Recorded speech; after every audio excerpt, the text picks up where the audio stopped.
Hello, my name is Nelson Sama. I will be doing a video presentation on computer security in the developing world. This presentation is as part of my requirement to complete my computer information security course. Some of the security issues that I will be talking about here includes poor security hygiene, novice users, their unique usage patterns, involvement in piracy, and some adversaries' perspective. Poor security hygiene.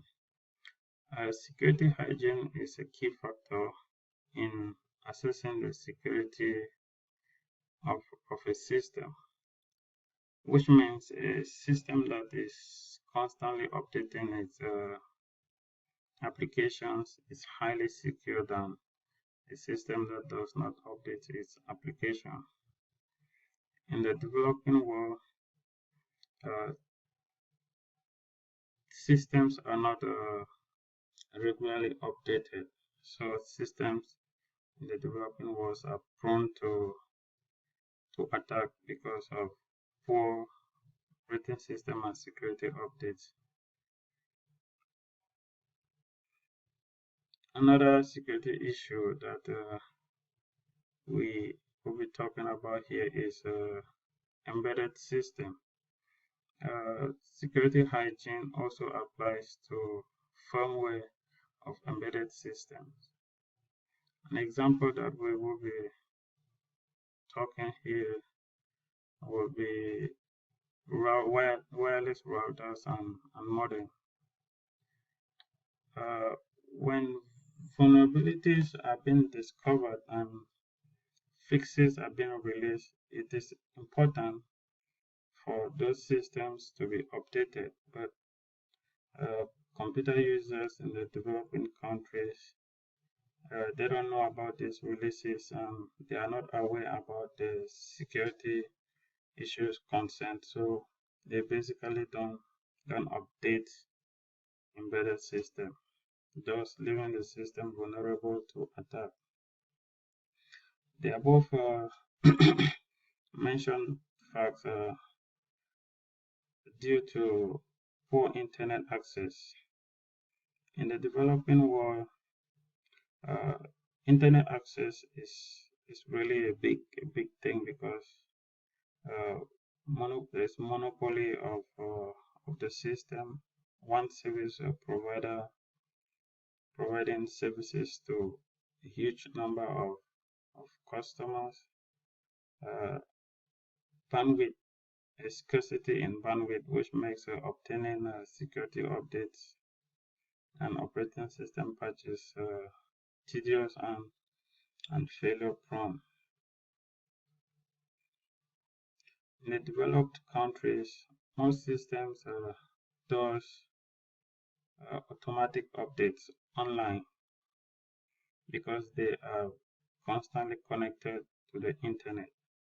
But in the developing countries, where internet bandwidth is a high commodity, users have to visit cyber cafes to be able to manually carry out the update their system, and they don't regularly do this, so leaving the system vulnerable to attack.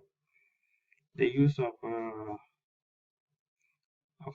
offline infection devices like USB memory cards are common, and even when these devices are being infected, it's difficult to disinfect the devices or clean up the devices because of poor internet access.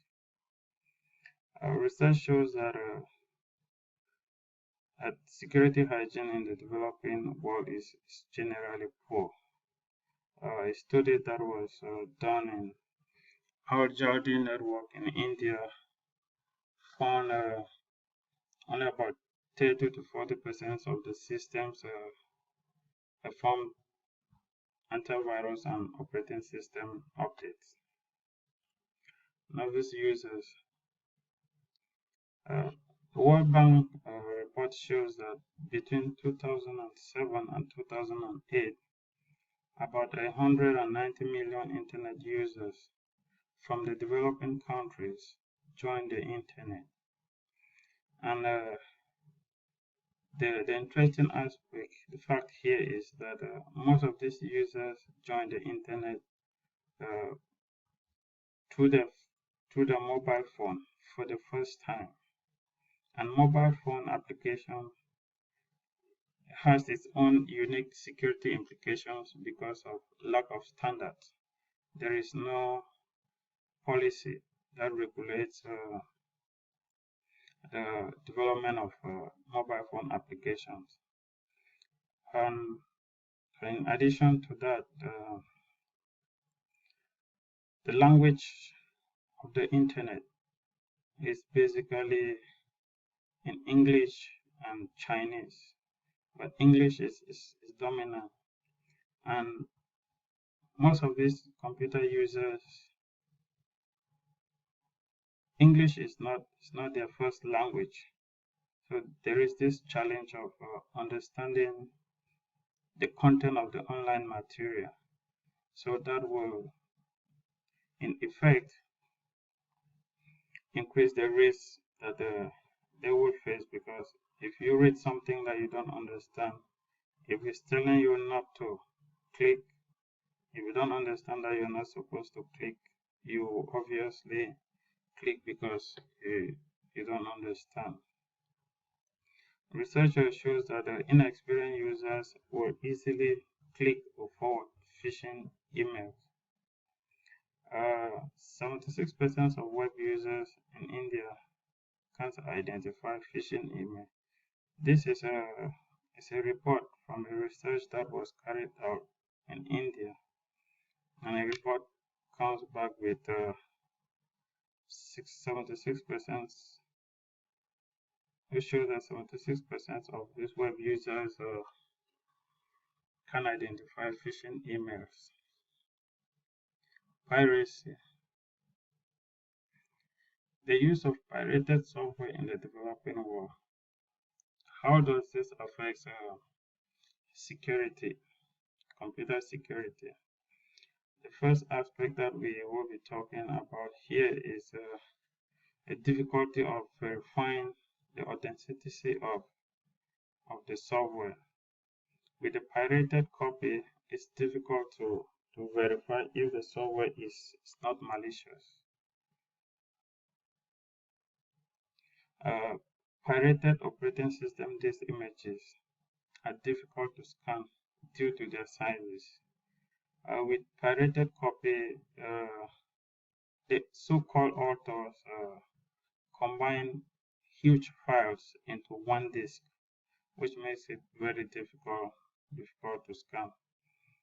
In that case, viruses and malware can hide in files and get our system infected. Also, we do say that pirated copies decreases security hygiene. When we cannot determine the authenticity of an application and we are using it, we are at risk of being attacked, because we don't know how authentic the application is. Also, the intention of the author is unclear.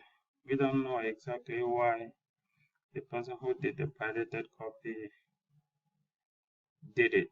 So we cannot know whether he embedded something to get access into our system once we install the application.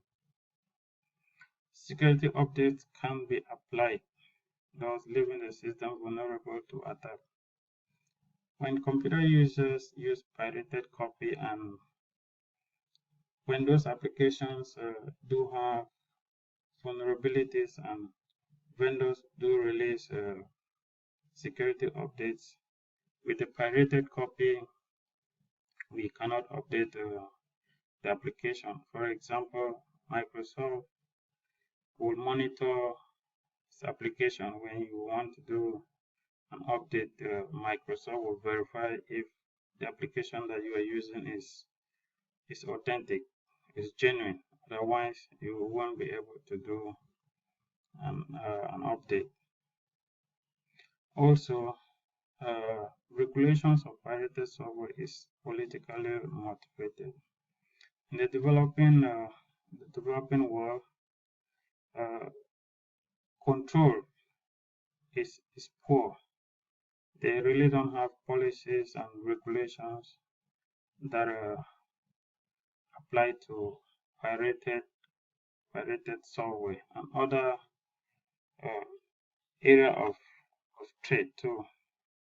So people pirate stuff and they go free. An example of a pirated application that is widespread in the developing country is videos and music. People pirate videos and music and from unsecure sites and sell them to make money. We also talk about unique usage pattern. Here we will be talking about the use of mobile phone for financial transactions, especially in areas where credit card and web have not penetrated. The phones that are being used to carry out these transactions are still very basic and cannot support excuse me, some of the secure applications like encryption, thus leaving the user transferring, doing financial transaction plain text. And secure protocols like SMS and USSD were not designed for such transactions. SMS is a protocol that is for short message services. It was not originally designed for critical transaction like financial transaction. An example of this service that is used in Kenya is called MPS services and is used to manage accounts and do electronic payment. One of the issues here that relates to using mobile phone for transaction is that there are no standards for building secure mobile banking technology. So any developer can design a system and throw it out there and we will be using it. The use of shared resource increases security risk of the users. In the developing countries, most of the users don't have personal PCs, so they rely on cyber cafes, public libraries. On when they go to these places, they do play online games, watch pornographic videos from unsecure sites. Shared resources are not properly managed in terms of security hygiene, so these two leave the system unsecure. The last aspect that I will be talking about here will be adversary's perspective. Greater ease of infection and attack due to lower functionalities of the hardware. Most hardware in developing countries has lower functionality because they're either out of date, the applications are out of date, so obviously they will have low functionality. A lot of the time they are second-handed, used application, used hardware. Poor security hygiene, high rate of vulnerabilities. All this affects the rate at which systems are being affected. Another aspect of